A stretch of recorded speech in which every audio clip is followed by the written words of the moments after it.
یہ مطلب آپ کے خیال میں ریاست اسلامیہ پاکستان کی جس کے کانسٹیٹیوشن پہ اسلام کا سب سے بڑا علم جو لگا ہوا ہے وہ یہ کہ کوئی قانون جو ہے وہ قرآن اور سنت کے اگینسٹ نہیں ہوگا، وہاں یہ جو اس وقت آپ حالات حکومت کے ریاستوں کے اور عوام کے دیکھ رہے ہیں، یہ آپ کو لگتا ہے کہ یہ کسی طریقے سے بھی اسلام کی ریپرزنٹیشن ہے؟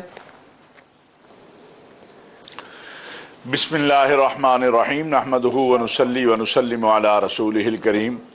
بلال بھائی، یہ ایسے ہی ہے کہ جیسے آپ کسی کتاب کے اوپر لکھ دیں کہ یہ اسلامی کتاب ہے اور اندر صفحات خالی ہوں سارے۔ ہمارا آئین تو ضرور کہتا ہے کہ یہاں پر کوئی قانون قرآن و سنت کے خلاف نہیں ہوگا، اور ہمارا جو قانون ہے وہ تابع ہوگا قرآن و سنت کے، لیکن 75 سال گزرنے کے بعد بھی ہمارا جو حال ہے وہ یہ ہے کہ اسلام کہتا ہے کہ انصاف آپ کو آپ کی دہلیز پہ مہیا کرنا یہ ریاست کی ذمہ داری ہے، اور آپ کے ملک میں ہے کہ انصاف خریدنے کے لیے آپ کو دھکے ریاست کی ذمہ داری پورا کرنے کے لیے ہمارے پاس پارلیمنٹس ہیں، ہمارے پاس سینیٹرز ہیں، ہمارے پاس لوور ہاؤس ہیں، اپر ہاؤس ہیں، اور سب سے بڑھ کے ہمارے پاس علماء کرام ہیں جو کہ پہرا دینے والے لوگ ہیں۔ تو پھر 75 سال میں یہ دہلیز تک نہ پہنچنے کی وجہ؟ ہم سارے مجرم ہیں، اس میں کوئی دوسری بات ہی نہیں ہے۔ ہم نے اپنا جو ہمارا کردار تھا یا ہمارا جو عمل تھا وہ ہم نے پورا نہیں کیا ہے۔ اس میں یہ کہنا کہ فلاں حصہ ذمہ دار ہے یا فلاں حصہ ذمہ دار ہے۔ اب کوئی 75 سال کے بعد بوڑھے ہو گئے، 75 سال کے ہم، قومیں تو خیر بوڑھی نہیں ہوتی، لیکن کوئی ہم راستہ اختیار کریں ایمانداری کا۔ ہماری سیاست، ہماری ریاست غیبت پہ، چغلیوں پہ اور لوگوں کا پیچھا کرنے پہ، کالے ٹریس کرنے پہ، لوگوں کی بدخویوں پہ سیاست نہ چلے، ریاست نہ چلے، دین جو ہے وہ دین کی طرح امپلیمنٹ ہو اس ملک میں اور وہ نظر بھی آئے۔ بات یہ ہے بلال بھائی، کسی نے کچھ نہیں سیکھا۔ آپ دیکھ نہیں رہے آپ کی میری زندگی میں اس طرح کے برے آئے ہیں حالات، ہم یہ نہیں کہتے، ہمیشہ ہی ہم نے سنا پاکستان نازک حالات میں ہے، لیکن یہ جو کچھ 9 مئی کو ہوا یا اس سے پہلے ہو رہا ہے یا اس کے بعد ہو رہا ہے، کیا ہم نے پہلے اس طرح دیکھا؟ میں نے تو نہیں دیکھا ہے۔ ہم نے دیکھی ہے سیاست میں بہت زیادہ تشدد بھی دیکھا ہے، ہم نے سیاست میں بہت زیادہ عدم رواداری بھی دیکھی ہے، لیکن جو ملک کے حالات اس وقت ہیں یہ ہم نے پہلے نہیں دیکھے ہیں، اور اس کی وجہ یہ ہے کہ ہمارے قول و فعل کا تضاد ہے۔ جمہوریت، آئین، اسلام، پارلیمان، عدلیہ، کیا یہاں ان میں سے کوئی چیز ہے تو مجھے آپ بتا دیں۔ آج میں ابھی تھوڑی دیر پہلے جج صاحب کا کہہ رہا ہوں کہ جی میں تو فیصلہ دے دوں گا لیکن آپ پھر پکڑے جائیں گے۔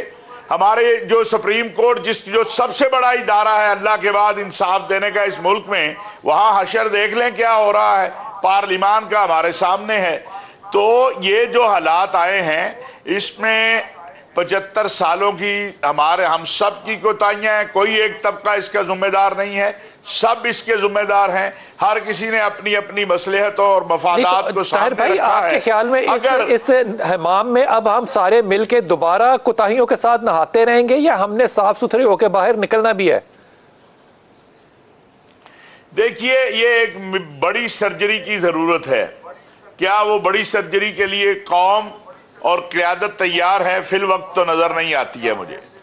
آپ مجھے ایک چھوٹی سی بات بتائیں بلال بھائی، آج کے اس تناظر میں آ جاتے ہیں کہ ایک شخص اپنے وطن کے لیے شہید ہوا ہے۔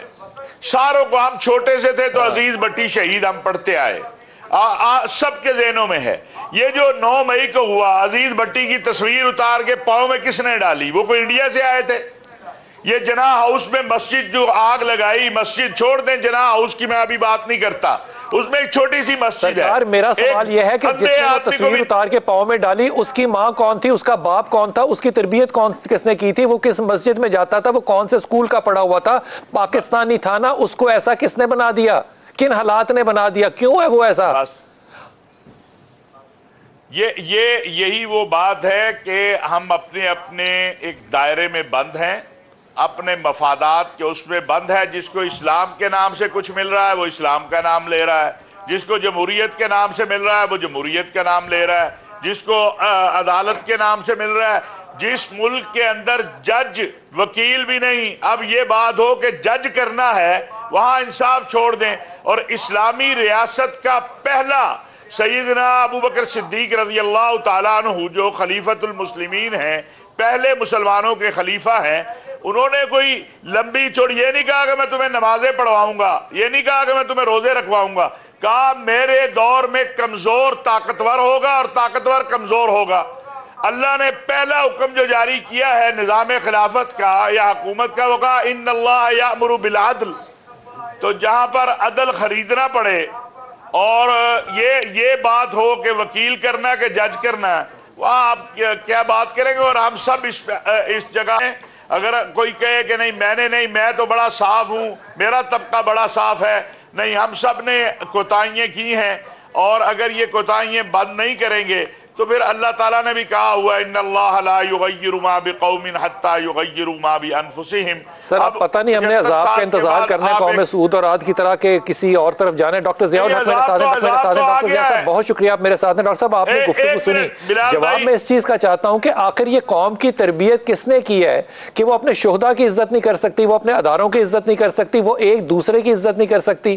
یہ اسلامی ریاست ہم نے بنائی اسلام کے نام پہ تھی، اسلام ہی ہم نے یہاں پہ بیچا، جمعے یہاں پہ ہم نے پڑھے، عیدیں ہم نے منائی، روزے ہم نے منائے، دسترخوان ہم نے لگائے، زکاتیں ہم نے دیں، مطلب ہر وہ کام جو کہ ہمیں کرنا چاہیے تھا ہم نے تو کیا اپنی طرف سے۔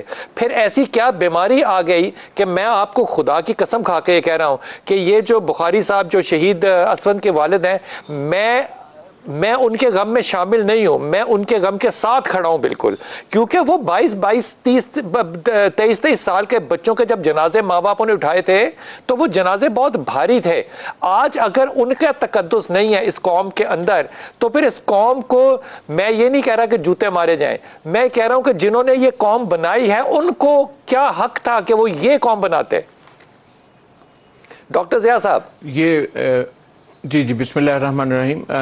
ایسی بات نہیں ہے، ہمیں پاکستانی قوم پہ بھی فخر ہے اور پاکستان کے وطن پہ بھی فخر ہے، پاکستان کے مسلح افواج پہ بھی فخر ہے، اور میں نہیں سمجھتا کہ ہمیں ان چیلنجز سے جو اس وقت ہم فیس کر رہے ہیں اتنی مایوسی کی طرف جانا چاہیے۔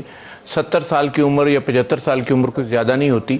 آپ دیکھیں یونائٹڈ کنگڈم میں میگنا کارٹا سے لے کے جو ٹرو ڈیموکریسی ہے اس تک تقریباً 400 سال کا سفر ہے۔ تو آپ کسی بھی ترقی یافتہ، امریکہ نے جو ایک سٹیبل گورنمنٹ تک کا سفر جو ہے وہ 200 سال میں طے کیا۔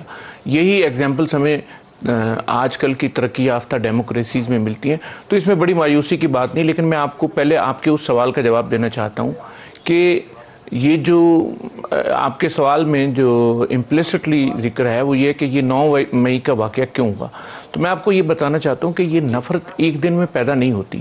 ہم نے چونکہ یعنی چسکا بازی اور مطلب کتنے بڑے بڑے چیلنجز ہیں، کتنے ایشوز ہیں، سوشل ایشوز ہیں، اکانومی کے ایشوز ہیں اور ہمارے نوجوانوں کے ایشوز ہیں، ہم نے ان سب چیزوں کو چھوڑ کے سیاست کو ٹاپ پرائرٹی کر دیا۔ اور سیاست بھی وہ جس میں ایک دوسرے کے اوپر الزام بازی ہے، نفرت ہے، جھوٹ ہے، فراڈ ہے، جو آپ نے باتیں کی۔ اس میں پرابلم یہ ہے کہ یہ جو کچھ 9 مئی کو ہوا وہ صرف 9 مئی کا واقعہ نہیں۔ آپ ان ذرا ویلاگرز کو دیکھیں، ان اینکر پرسنز کو دیکھیں، خاص طور پہ وہ لوگ جو پاکستان سے باہر بیٹھے ہوئے ہیں اور مسلسل پاکستان کے اداروں اور مسلح افواج کے خلاف وہ زہر گھول رہے ہیں نوجوانوں کی نسل میں۔ تو نوجوانوں کے ذہنوں کو مسلسل پچھلے کئی سالوں سے خراب کیا جا رہا تھا۔